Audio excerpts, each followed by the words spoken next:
जो आउटसोर्सिंग के माध्यम से बहाली हो रही है उसकी समीक्षा होगी और जरूरत पड़ेगा तो उसको रद्द कर दिया जाएगा। ये पूरी तरह से पैसे की वसूली है। जब यहाँ सक्षम एजेंसी है तो इस तरह का खेल क्यों कर रही है, और जो लोग इसमें संलिप्त है उस पर कार्रवाई भी स्पीडी ट्रायल चला करके करे। ये बिहार को अराजकता का शिकार नहीं बनने देंगे और सड़क से सदन तक इसको लेकर के अपनी बात को भी रखेंगे और आंदोलन भी होगा। देखिए, मुख्यमंत्री जी परेशान हैं। आज हमने खुल करके उनको बोला था कि मुख्यमंत्री जी, आपका जो महत्वाकांक्षा को जगाया, प्रधानमंत्री बनने का सपना दिखाया, वो व्यक्ति आपका नाम का प्रस्ताव तक नहीं किया और उसके आड़ में आपकी सत्ता को अस्थिर करके पूरी तरह से माफिया राज को स्थापित कर दिया है। हर विभाग के अंदर भ्रष्टाचार चरम पर है, खुल करके बहाली में, नियुक्ति में। अब आज फिर विधानसभा में देखिए कि 204 के कितना पद का फिर नियुक्ति का निकाला है। लग रहा है कि गाड़ी छूट न जाए, जैसे तैसे जल्दी से बहाली करके कमाई करके लूट लें। ये भूल गए हैं कि सत्ता परिवर्तन के बाद ये तमाम जो आउटसोर्सिंग के माध्यम से बहाली हो रही है उसकी समीक्षा होगी और जरूरत पड़ेगा तो उसको रद्द कर दिया जाएगा। ये पूरी तरह से पैसे की वसूली है। जब यहाँ सक्षम एजेंसी है तो इस तरह का खेल क्यों कर रही है, और जो लोग इसमें संलिप्त है उस पर कार्रवाई भी स्पीडी ट्रायल चला करके करे। ये बिहार को अराजकता का शिकार नहीं बनने देंगे और सड़क से सदन तक इसको लेकर के अपनी बात को भी रखेंगे और आंदोलन भी होगा। पूरी तरह से अराजकता का माहौल है। भू माफिया किस तरह से हावी है। अभी जन कल्याण संवाद में आपने देखा है कि ये स्वर्गीय बीना देवी के पुत्र अमित कुमार जो कर्नाटक में इंजीनियर है, उसकी मां को जमीन को लेकर के किस तरह से टॉर्चर करके मार दिया। इनको भी धमका रहा है कि अपराधी से मत भिड़ो, जान मार देगा, निकल जाओ तुम यहां से बेच करके। और ये कहीं न कहीं भू माफिया, पुलिस के भ्रष्ट पदाधिकारी का एक बड़ा गठजोड़ है और अंचल का भी कर्मचारी और संबंधित पदाधिकारी की भी उसकी मिली भगत है, जिसके कारण इस तरह की घटना घटित होता है। अभी हम लोगों ने एसएसपी से भी बात की है, उनके भी संज्ञान में है। ये लोग डरे सहमे हैं। दूसरा, उसी तरह से एक केदार पासवान है घोसवरी थाना के, उनके भाई की भी हत्या कर दिया है और इनको भी धमकी दे रहा है और लोग एक्शन नहीं ले रहे हैं। एक मुंगेर खड़गपुर के भूमाफिया द्वारा जमीन पर कब्जा और परिवार के सदस्य की हत्या। लखीसराय में आपने देखा ही कि जमीन के मामला को लेकर के नरसंहार हुआ। 6 लोगों को गोली मारा, 3 लोग की मौत हो गई और उसको प्रेम प्रसंग बता दिया। और हद तो तब हो गई जब वहां के मुख्य अभियुक्त, जब पूरा प्रेशर पड़ने लगा, डीजीपी साहब और मुख्यमंत्री को हमने खुद पत्र लिख के दिया। हमारी एक विधायकों की टीम जाके मिली, तो जब प्रेशर पड़ा तो लगता है कि मुख्य अभियुक्त लखीसराय के अंदर ही कहीं था, टहलते हुए आकर के आत्मसमर्पण करता है और एसपी अपने कक्ष में बुला करके पूरी बात उसे समझाता है और वो जो रटा रटाया शब्द बोल रहा है। धिक्कार है ऐसे प्रशासन को कि आज बालू माफिया के द्वारा जमुई में हत्या हो और वो आके आज समर्पण करे, लखीसराय में नरसंहार हो वो आकर के आज समर्पण करे, इसी तरह के गोपालगंज में पुजारी की हत्या हो जमीन मामला को लेकर के और वो आज समर्पण करे। आखिर पुलिस इतना निकम्मा और अकर्मण्य कैसे हो गया? ये अपराधी को क्यों नहीं पकड़ पा रहा है? अपराधी को इतना अवसर क्यों दे रहा है कि वो आज समर्पण आकर के करे, मामले को कमजोर करे, केस को हल्का करे और निकलने की रास्ता उसकी बन जाए। ये पूरी तरह से कहीं न कहीं सत्ता संरक्षित ये भूमाफियाओं का बड़ा खेल है। गोपालगंज में आपने देखा था आशुतोष शाही का, उनके 2 अंगरक्षकों के साथ भूमाफिया का ही खेल है जो सत्ता से जुड़ा था।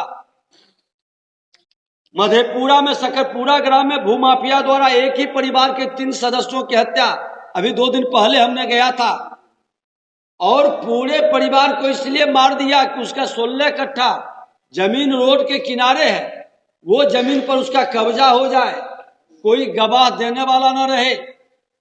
और हद तो तब हो गई जब वहां के आईजी लांडे साहब से हमारी बात हुई कि जो आई विटनेस, उसका विधवा का पति मारा गया, वो विधवा भाग करके बाड़ी में छुप गया था, और वो कह रही है सबके सामने, प्रेस मीडिया के लोग, कई लोग थे, और उसका आई विटनेस का वक्तव्य तक दर्ज नहीं किया गया।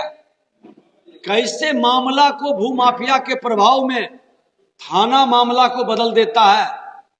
अभी एक व्यक्ति ने भागलपुर का मामला में कहा कि एक सर्जेंट की पीट पीट कर मौत हो गई, बैठे हुए परिवार है, कह रहा है कि वो आत्महत्या कर लिया। मतलब हत्या को आत्महत्या में बदलना, प्रेम प्रसंग में बदलना, जमीनी विवाद में बदलना, आपसी लड़ाई में बदलना, ये बहुत ही दुखद और दुर्भाग्यपूर्ण है।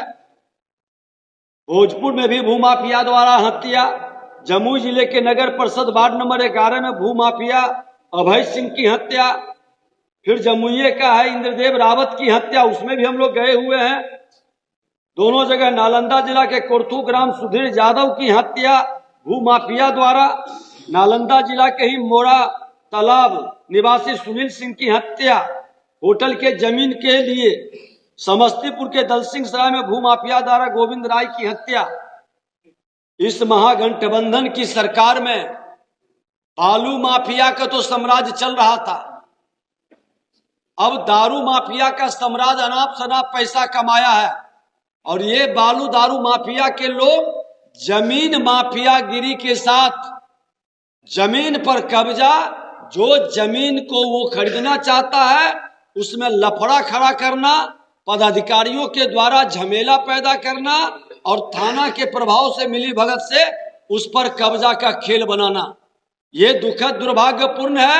ये तमाम मामले को सरकार एक स्पेशल ट्रिब्यूनल बनाया, आज उसके अंदर इतना न्याय में लंगदी होता है, इतना समय लगता है। घोषणा तो कर दिए कि थाना में सीओ और थाना प्रभारी देखेगा, डीसी, एलआर और एसडीओ, लेकिन सच्चाई है कि समय पर न्याय नहीं मिलता है। थाना प्रभारी खुल कर करके ऐसे लोगों के विषय को आज गोपालगंज में